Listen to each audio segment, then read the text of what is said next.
काफी देर से आप लोग बैठे हुए हैं।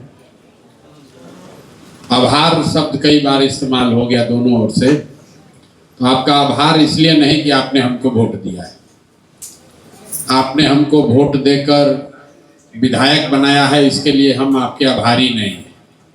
लेकिन इस बात के लिए जरूर आभारी हैं कि आपने बिहार में एक नई राजनीति की शुरुआत की है, बिहार में एक उम्मीद की किरण को फिर से जलाया है। विधायक बनने के लिए इसलिए नहीं आभार व्यक्त कर रहे हैं क्योंकि हमारे जीवन का लक्ष्य विधायक बनना नहीं है। हम विधायक और सांसद बन के अपना जीवन सुधारने बिहार में नहीं आए हैं, उसके दूसरे और कई रास्ते हैं।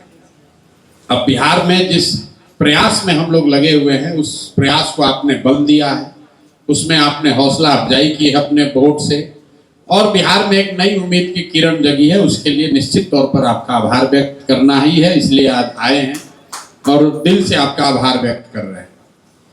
समस्याएं आपने लिखवाई, आप देख रहे हैं यहाँ ज्यादातर लोग तो पढ़े लिखे सक्षम लोग हैं, फिर भी आप जो समस्या बता रहे हैं करीब करीब वही समस्या लोग स्लम में भी बता रहे हैं जो यहाँ पर पढ़ा लिखा सभ्य समाज बता रहा है।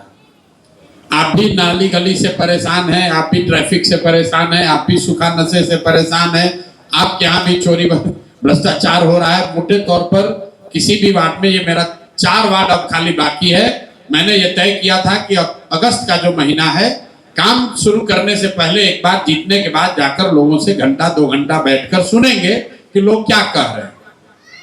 तो आपकी समस्या थोड़ी बहुत ही भिन्न है, मोटे तौर पर वही समस्या लोगों ने लिखवाई है, और ज्यादातर समस्या जो आप बता रहे हैं वो नगर निगम से जुड़ा हुआ है। तो ये भी दिखाता है कि बिहार में या पूरे देश की थोड़ी परेशानी है, बिहार में ज्यादा है। लोगों को ये बहुत समझ नहीं है कि किसकी क्या जिम्मेवारी। हम इसलिए नहीं कह रहे हैं कि आप तुरंत कुछ लोग सोचेगा कि चाहते हैं कि नगर निगम पर जिम्मेवारी टालने के लिए नहीं कह रहे, लेकिन कूड़ा नाली गली ये जो है ये नगर निगम की समस्या, और आप लोग कह भी रहे हैं। और नगर निगम को विधायक नहीं चलाता है, सांसद नहीं चलाता है, नगर निगम को आपका वार्ड पार्षद चलाता है, जो यहाँ के एक कोहिनूर हीरा को चुनकर आप लोगों ने रखा।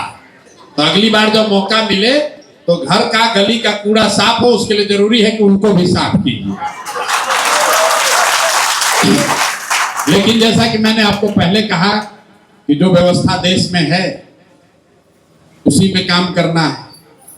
तो मैं विधायक के तौर पर, आपके प्रतिनिधि के तौर पर यह नहीं कह सकता हूं कि भैया हमारा काम सिर्फ विधानसभा में जाना है। बहुत सारे लोग उत्साह में बात भी कहते हैं कि विधानसभा में जाकर मेरा आवाज उठाइए। उनको ये भी नहीं पता है कि बिहार में विधानसभा चलता ही 10 दिन है। अब अभी बंद है, नवंबर में चलेगा, 4 दिन खुलेगा, वो भी 1 दिन नहीं चलेगा। लेकिन प्रतिनिधि के तौर पर हमको मैं आपकी भावना समझ रहा हूं आवाज उठाने के लिए। उसके लिए जरूरी नहीं है कि हम उस बिल्डिंग में अंदर जाकर आवाज उठाएं।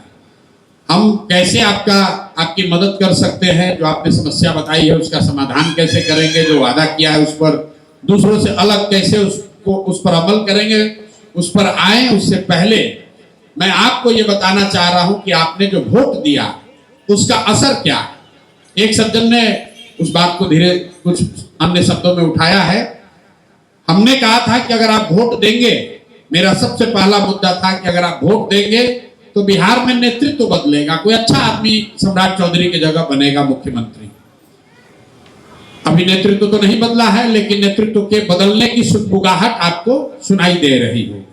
लेकिन महत्वपूर्ण यह है कि आपके वोट से वही सरकार, वही व्यवस्था, वही नेतृत्व, वही सम्राट चौधरी, लेकिन उसका चरित्र जरूर बदला। झूठा ही सही, दिखावे के लिए ही सही।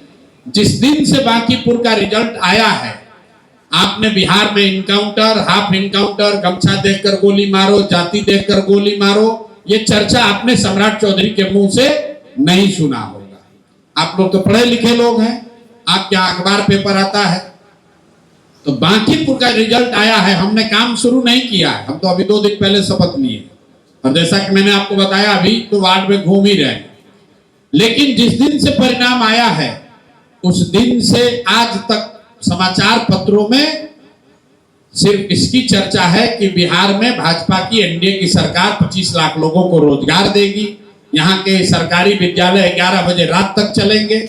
मैं ये नहीं भ्रम में हूं कि ये सब हो जाएगा, लेकिन महत्वपूर्ण बात यह है कि पहली बार बिहार में आपके वोट की वजह से, मेरे प्रयास से नहीं, जो सरकार है उसने अपना चरित्र बदलकर जाति, धर्म, इनकाउंटर, अपराध को छोड़कर पढ़ाई और रोजगार की बात शुरू की है। ये आपके वोट की ताकत है, ये आपके वोट की ताकत है। अभी चरित्र बदला है, नेतृत्व भी बदलेगा और 4 बरस अगर आप और हम ईमानदारी से काम किए तो सरकार भी बदलेगी।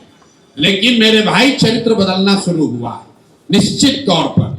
जिस दिन से परिणाम आया है उसके बाद से किसी भी गरीब के झोपड़े पर बांकीपुर में बुलडोजर जेसीबी नहीं चला है। आपने नोटिस की बात की, किसी ने क्या 24 घंटे का नोटिस दिया है, वो अलग कहानी। लेकिन कम से कम यहाँ सरकार जब जीत कर आई नवंबर में, तो पहला काम किया कि जिन लोगों ने वोट दिया 10,000 रुपया लेकर, उन्हीं के झोपड़े पर बुलडोजर चलाया। कम से कम वो रुका, परमानेंट रुका रहेगा इसका हम गारंटी नहीं कर रहे हैं, लेकिन ये डर है जो मैंने आपको कहा था कि अगर आप ईवीएम पर भाजपा के खिलाफ वोट देंगे तो यहां से लेकर मोदी जी तक वोट यहां दबाइएगा, तार मोदी जी तक झंझनाएगा। और आप देख रहे हैं कि पूरे देश में इसकी चर्चा चल रही है कि बांकीपुर एक ऐसा विधानसभा क्षेत्र है। आप पटना में रहते हैं, लोग पूरा देश जानता था, लोग पटना को जानता था, बांकीपुर को नहीं जानता था। पहली बार लोग बांकीपुर की चर्चा कर रहे हैं, प्रशांत किशोर की नहीं। ये कौन सा जगह है जहां मोदी जी के बॉस को लोगों ने पटक दिया? ये कौन सा जगह है जहां जातीय गठबंधन टूटा है? ये कौन सा बिहार का इलाका है जहां लोग जाति, धर्म, पैसे, मुर्गा भात से ऊपर उठकर लोगों ने वोट किया? तो इसके लिए आपका आभार है, धन्यवाद है। इसका असर हो रहा है और आगे इसका उत्तरोत्तर और असर दिखेगा। अगर जिस भरोसे से आपने मुझे वोट दिया है, आपने अपना काम कर दिया, अब अगर उस भरोसे के मुताबिक मैं काम करूंगा तो आगे आपको बड़ा परिवर्तन दिखेगा। आपने जो समस्या लिखवाई है इस पर चर्चा करेंगे। अभी चूंकि मैंने आपको बताया करीब 20 बार हम ऑलरेडी घूम चुके हैं, तो कल ही हमने, आपने शायद कुछ लोगों ने समाचार में देखा होगा, डीजीपी के यहाँ हमने एक मीटिंग बुलवाई थी और वहां पर जितने यहाँ आला पदाधिकारी हैं, ADJ law and order, ADG traffic, SP traffic, SP जितने हैं, उनके साथ हम लोगों ने कल एक बैठक की है। और बैठक का मुख्य बिंदु जो मैंने बताया, आपने सुना होगा, 3 है कि आने वाले 3 साल में पटना में ट्रैफिक की समस्या को एक व्यवस्थित तरीके से टेक्नोलॉजी के प्रयोग से कैसे इसको सुधारा जाए, इस पर एक कार्य योजना बने। दूसरा, हम लोगों ने तय किया कि पुलिस और सिविल सोसाइटी जहां भी देश में है, हम अपनी मदद से उसको ले आए ताकि सूखा नशा करने वाले जो रोड पर रहने वाले स्ट्रीट चिल्ड्रन हैं, उनके साथ मिलकर उसको थोड़ा कंट्रोल किया जा सके। और तीसरी बात, जो लोगों की यहाँ शिकायत है, जो ठेला, वेंडर, रिक्शा वाला, टेम्पू वाला, जिससे पुलिस वाले वसूली करते हैं, आप में भी किसी ने यहाँ बात उठाई है, उस वसूली को रोकने के लिए कल पहली बार डीजीपी ने आश्वस्त किया है कि आप हमको एरिया वाइज लिख कर दीजिए, निश्चित तौर पर वो वसूली रुकेगी। अगर नहीं रुकेगी तो जो भी थाना का इंचार्ज होगा उस पर कार्रवाई करेंगे। तो ये चर्चा शुरू हुई है, कल से नहीं सुधरेगा और कल से हमारे पास सुधारने का कोई मंत्र भी नहीं है। लेकिन जो मैंने आपको कहा था, पहली बार पटना में ट्रैफिक को लेकर और जो यहाँ स्ट्रक्चरल प्रॉब्लम है, चाहे बोरिंग रोड हो, ये जो फ्लाईओवर बनाने का तरीका है, पानी की बात है, जैसे आप अभी गंगा नमामि गंगे वाली बात बता रहे थे, जो जहां मिला वो उसे ही कर दिया। आपको जानकर आश्चर्य होगा कि उस मीटिंग में डीजीपी ने बताया कि हमारे पास रोड सेफ्टी का 1000 करोड़ रुपया पड़ा हुआ है जिसका उपयोग नहीं हो रहा है। ये पैसा कहां से आया है? जो आपको पुलिस वाला चार्ज करता है ट्रैफिक वायलेशन में, वो उसी सुप्रीम कोर्ट के आदेश से 1000 करोड़ का रोड सेफ्टी फंड पटना में है। सरकार को पता नहीं है, पुलिस वाले महकमा में भी कह रहे हैं कि हाँ है, तो इसका इस्तेमाल तो किया जा सकता है। उसी पैसे के इस्तेमाल से इस चीज को हम लोगों ने कल बनाने का प्लान किया है। अब देखिए अगले 2-3 महीनों में इसमें हम, कल चीफ सेक्रेटरी से बात हो रही है, इंटर डिपार्टमेंटल मीटिंग बुलाइए, क्योंकि इसमें ट्रांसपोर्ट डिपार्टमेंट भी है, पुलिस भी है और भी कई विभाग है, जिनको मिलाकर एक कार्य योजना बने कि आने वाले 2-3 साल में पटना के ट्रैफिक की स्थिति को बेहतर किया जा सके। सूखा नशा पर भी आपको काम होता हुआ दिखेगा। और जो मैं आपको बता रहा हूं कि जो वेंडर्स हैं, एक ये तो हो नहीं सकता है कि पुलिस वाला पैसा न ले उससे, लेकिन कोशिश होगी कि जो ऑर्गेनाइज्ड एरिया है, जहां पर पुलिस वाला थाना वाला पैसा लेकर ठेला वेंडर को लगवा देता है, सब्जी बेचवा रहा है, गलत काम करवा रहा है, तो उस पर रोक लगाने के लिए वार्ड वाइज एक रिपोर्ट हम लोग डीजीपी को दे रहे हैं। मैं सिर्फ ये आपको उदाहरण दे रहा हूं, कल ये मेरा काम का पहला दिन था। तो ऐसे हम लोग हर डिपार्टमेंट के साथ बैठकर काम करेंगे, सुधार होगा। तो सुधार के लिए 2047 तक मोदी जी के विजन के लिए वेट नहीं करना पड़ेगा। अगले 3 महीने में आपको कुछ न कुछ सुधार दिखना शुरू होगा। जो समस्याएं आपने लिख कर दी हैं, कुछ 2, 4, 5, 10 दिन में एड्रेस होगा, कुछ शायद 1-2 महीना लग जाए, किसी में 6 महीना भी लग सकता है। लेकिन आपका अधिकार है, आप हमारे यहाँ या हमारे कार्यालय में, जो लड़के बोल रहे थे वो हमारे कार्यालय में 24 घंटा उपलब्ध हैं। आप उनसे जवाब पूछ सकते हैं कि भैया आपसे बात हुई थी, उस दिन प्रशांत जी आए थे, आप पर उस पर काम क्या हुआ। इसके अलावा हमने जो आपको 3 वादा किया था, पहला वादा किया था कि विधायक के तौर पर, प्रतिनिधि के तौर पर आप ये निश्चिंत हो जाइए कि हमसे जुड़े हुए किसी मामले में 1 पैसे का भी चोरी, भ्रष्टाचार, कमीशनखोरी नहीं होगी। तो ये आपको कैसे पता चलेगा कि चोरी बंद हो गई? तो चोरी बंद होने के लिए हमने जो अभी अपने लिए मापदंड तय किया है कि आप संभ्रांत लोग हैं, लेकिन बांकीपुर में जो सबसे गरीब लोग रहते हैं वहां सबसे बड़ी समस्या है राशन की और 1100 रुपया पेंशन की। तो हम लोगों ने तय किया है और मैंने जाकर वार्ड वाइज आश्वस्त किया है लोगों को कि बांकीपुर में अगले 3 महीने में छठ आते आते कोई ऐसा परिवार नहीं होगा जिसकी पात्रता है और उसको राशन कार्ड न मिले या राशन कार्ड बनाने के लिए 4 से 5 हजार रुपया घूस देना पड़े। किसी को 1 पैसा घूस नहीं देना पड़ेगा, सबको राशन कार्ड निश्चित मिल जाएगा। दूसरा जो मैंने लक्ष्य रखा है और जिसको मैंने रिपीट किया है कि बांकीपुर बिहार का पहला ऐसा विधानसभा होगा जहां राशन कार्ड पर पूरा 5 किलो अनाज मिलेगा। अभी विधायक एमपी जो चोरी करते हैं उसकी वजह से 3.5 किलो या 4 किलो अनाज ही मिलता है। तो एक चीज, आप शायद राशन लेने वाले नहीं हैं, लेकिन अगर आपके घर में, आपके इलाके में जो लोग भी राशन कार्ड से, क्योंकि आपको जानना चाहिए, अगर कई लोग लगता है हमको इससे क्या मतलब, मेरे भाई सरकार आपके टैक्स का 1 लाख करोड़ रुपया इस योजना पर खर्च करती है। केंद्र सरकार 1 लाख करोड़ रुपया आपके टैक्स का पैसा खर्च करती है ताकि गरीब के घर में चूल्हा जलता रहे, कोई भूखे न मरे। और उसमें से 20% पैसा सीधे विधायक और एमपी सब कमीशन ले लेता है। तो मैंने लक्ष्य रखा है कि अगले 3 महीने में हर हालत में जो सबसे गरीब लोग हैं बांकीपुर में, बहुत बड़ी संख्या है, जिनको राशन कार्ड बनाने के लिए 1 रुपया न लगे और जिनके पास राशन कार्ड है उनको 4 किलो नहीं 5 किलो अनाज मिले। ये परिवर्तन आपको दिखेगा। दूसरा बात जो हम लोगों ने तय किया है कि 60 वर्ष से ज्यादा उम्र के जो लोग गरीब लोग हैं, बिहार सरकार की योजना है, पहले 400 रुपया देते थे, अभी उनको तय किया गया है 1100 रुपया देने का। वो पैसा नहीं मिल रहा है, या जिसका बनाता है उससे पैसा लेता है, 5,000-7,000 रुपये घूस लेता है। तो दूसरा लक्ष्य जो मैंने अपने लिए तय किया है कि हर गरीब के घर में जिसके यहाँ भी 60 साल से ज्यादा उम्र के लोग हैं, उनको हर हालत में प्रति माह बिना किसी हैसल के, बिना किसी घूस के 1100 रुपया जो उनका हक है वो पेंशन उनको मिलने लगेगा। तो ये 2 चीज आपको सीधा दिखेगा।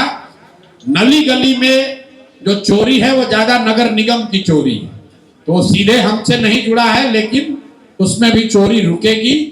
जो पदाधिकारी हैं यहाँ पर, उन लोगों की बैठक बुलाई जा रही है, उसमें आपको सुधार दिखेगा। एक जो मेरा बड़ा महत्वाकांक्षी जो मेरा प्रयास है, मैंने ये कहा है कि पढ़ाई जरूर हो जाएगा, रोजगार जरूर हो जाएगा। पढ़ाई को लेकर हमने 3 स्टेप प्रोग्राम जो बनाया है। पहला, हमने जो अभी जीतने के बाद सर्वे किया तो ये पाया कि बांकीपुर में 62% परिवार, करीब करीब 60 से 62% परिवार ऐसे हैं जिनके बच्चे प्राइवेट स्कूल में पढ़ते हैं।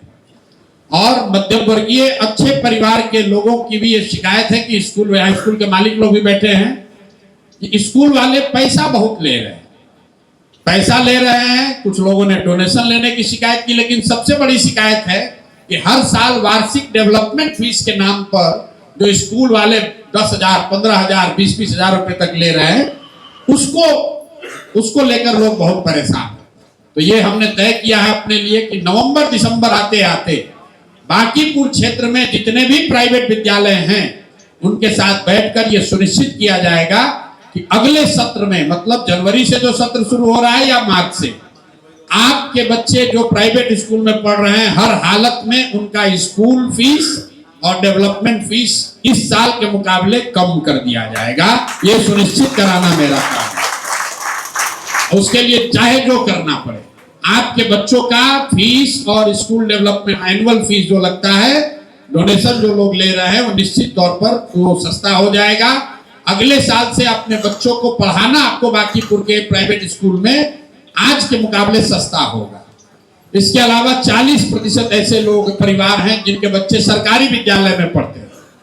तो सरकारी विद्यालयों को लेकर मैंने ये वादा किया था कि आने वाले एक साल में, मतलब अगले साल दशहरा तक, मोटे तौर पे अगले साल दशहरा तक बांकीपुर में जितने सरकारी विद्यालय हैं उनका असेसमेंट करके उनमें गुणात्मक सुधार नहीं, गुणात्मक सुधार अगर नहीं हुआ तो हमारी जिम्मेवारी है, जिनके भी बच्चे सरकारी स्कूल में पढ़ रहे हैं वो परिवार अपने बच्चों का एडमिशन प्राइवेट स्कूल में करा पाएंगे। उसके फीस की चिंता प्रशांत किशोर पर छोड़ दीजिए, अपने प्रतिनिधि पर छोड़ दीजिए। हर हालत में उनके बच्चों के पढ़ाई की व्यवस्था हो जाएगी। लक्ष्य यह है कि अगले साल तक बांकीपुर को बिहार का पहला विधानसभा बनाया जाए जहां कोई परिवार ऐसा ना हो जिसके बच्चे के पढ़ाई की व्यवस्था ना हो। ये निश्चित तौर पर अगले साल तक हम लोग अचीव कर लेंगे। एक बात, अभी बच्चा जी ने कहा कि जितना उम्मीद था उतना आपने वोट नहीं दिया। मैं ऐसा नहीं मानता हूं। मुझे ऐसा लगता है कि मुझे जितनी उम्मीद थी उससे ज्यादा आपने वोट दिया, इसलिए क्योंकि मैंने आपके लिए कोई काम नहीं किया, मैंने बांकीपुर में कोई प्रयास नहीं किया है। और आप में से ज्यादातर लोग हमको व्यक्तिगत तौर पर नहीं जानते। सब लोग मोबाइल पर ही देखा है, भाषण सुना है और एक विश्वास के आधार पर आपने वोट दे दिया।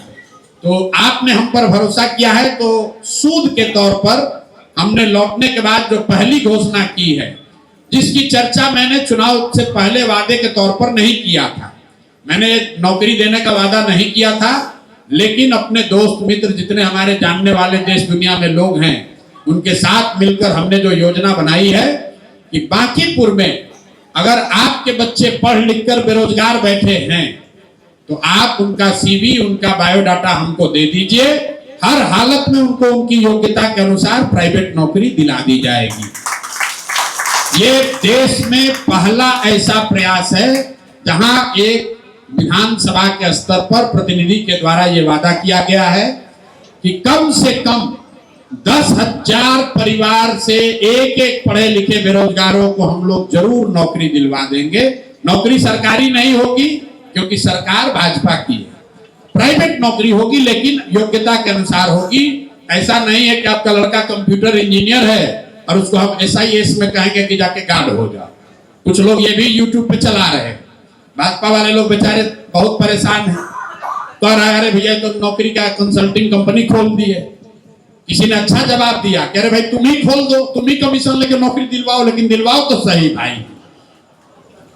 देखिए 10,000 लोगों को नौकरी मिलने से पूरा बिहार नहीं सुधर जाएगा, लेकिन इसका असर देखिए कि भाई साहब दूसरे कभी कोई विधायक है जो कह रहे हम 25,000 देंगे।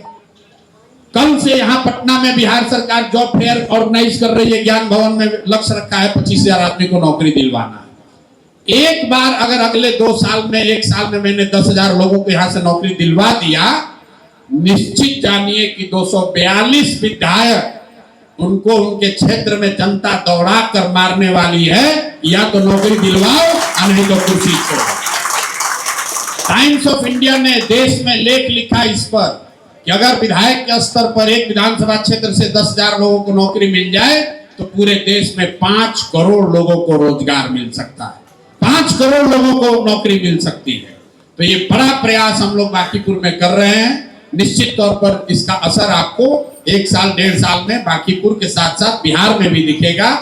तो जो रूटीन समस्या है उसमें जरूर सुधार होगा, लेकिन ये 2 बहुत महत्वाकांक्षी प्रयास मैं बांकीपुर में करना चाहता हूं कि यहाँ एक तो करप्शन बंद हो, दूसरा सबके बच्चों के लिए पढ़ाई हो और जो पढ़े लिखे लोग हैं उनके लिए रोजगार हो।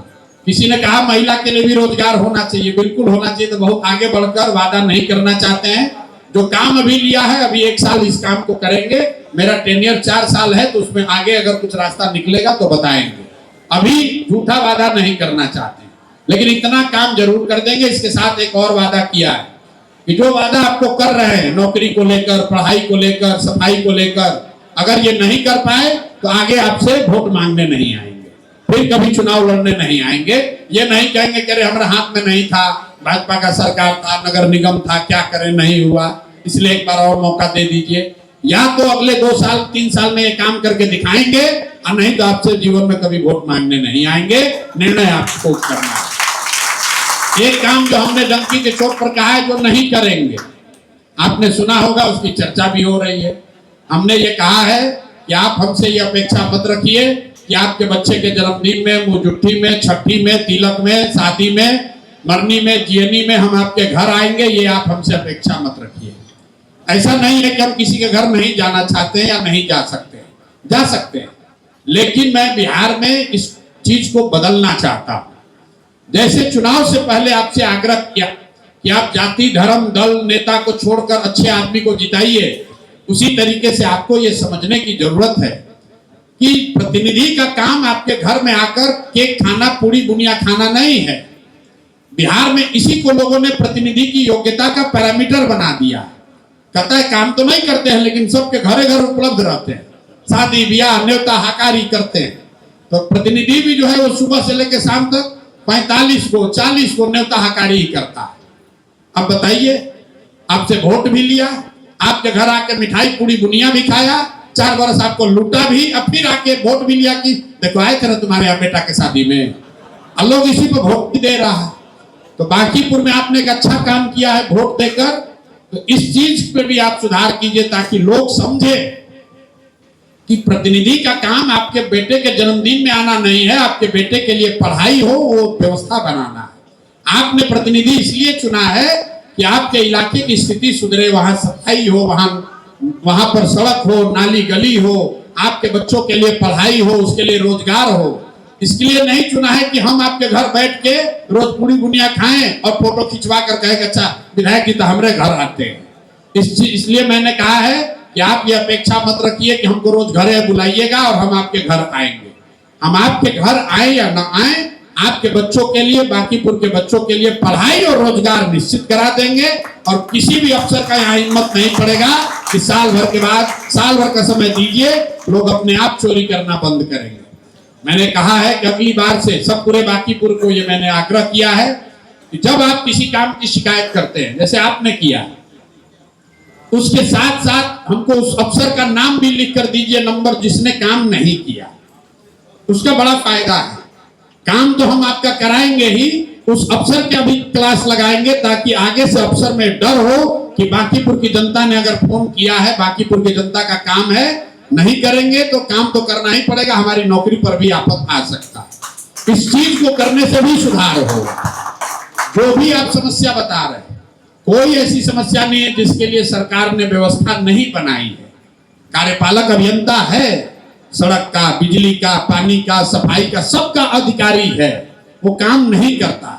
मैंने जैसे आपको बताया, रोड सेफ्टी के लिए 1000 करोड़ रुपया जमा किया गया, लेकिन बैठा हुआ है, छोड़ो भाई क्या फर्क पड़ना है, हेलमेट नहीं पहने उससे वसूल लिया, लेकिन वसूलने के बाद जो काम करना था उस पैसे से वो नहीं किया। तो मेरा बांकीपुर की जनता से आपसे आग्रह है कि अगली बार से जब आप शिकायत करें तो ये भी बताएं कि किस पदाधिकारी ने, किस आदमी ने आपकी बात नहीं सुनी, ताकि आपकी समस्या के साथ साथ उस समस्या को बनाने वाले, क्रिएट करने वाले अफसर का भी सफाई किया जाए, तभी यहां पर सुधार होगा। अब आपसे अंतिम बात ये कह रहे हैं, आपने अपना काम कर दिया, अब ज्यादा आप उद्वेलित मत होइए, इत्मीनान से जाइए, घर पर बैठिए, काम जो जीवन चल रहा है चलाइए। आपने अपना कठिन काम कर दिया, आपने जातियों में बंटकर वोट नहीं दिया, आप हिंदू मुसलमान नहीं बने, आप पैसे पर वोट नहीं बेचे, आपने अपना काम कर दिया। अब 4 बरस हमको काम करने दीजिए, आपको निश्चित तौर पर सुधार दिखेगा, और सुधार 3 महीने में दिखेगा, 3 महीने से ज्यादा नहीं, 3 महीने से ही आपको सुधार दिखने लगेगा। यहाँ काम करने के तरीके में, जो अधिकारी पदाधिकारी है उसके रिस्पॉन्स के तरीके में, योजना के तरीके में आपको फर्क दिखेगा। विधायक की जो क्षमता है उससे आगे बढ़कर भी जो करना होगा वो किया जाएगा, आप चिंता न करें। आपने मुझे सिर्फ विधायक नहीं बनाया है, एक उम्मीद से एक जगह पर बैठाया है। लोग बता रहे भैया नहीं, हम तो आपको बिहार सुधारते हुए देखना चाहते हैं। जो आदमी जिसको कोई लेना देना नहीं है बांकीपुर से, हम मधुबनी से आ रहे हैं, कल लखीसराय में थे, लोग यही कह रहे भैया हम लोग आपको देख रहे हैं। वो हमको नहीं देख रहा है, वो बांकीपुर में हम क्या कुछ कर पाते हैं इसको देख रहा है। तो ये बड़ी जिम्मेवारी आपने कंधे पर रखी है। मेरा विश्वास है कि आपके सहयोग से इसको हम लोग करेंगे, अच्छा ही होगा, आपको घबराने की जरूरत नहीं है। एक बार बोलिए जय बिहार। और अगली बार थोड़ा ज्यादा घर से निकलकर वोट दीजिए। हमारे खिलाफ भी वोट देना है, उसके लिए भी तो निकलना तो पड़ेगा। यहाँ एयर कॉलेज में वोट देने नहीं निकलते हैं लोग।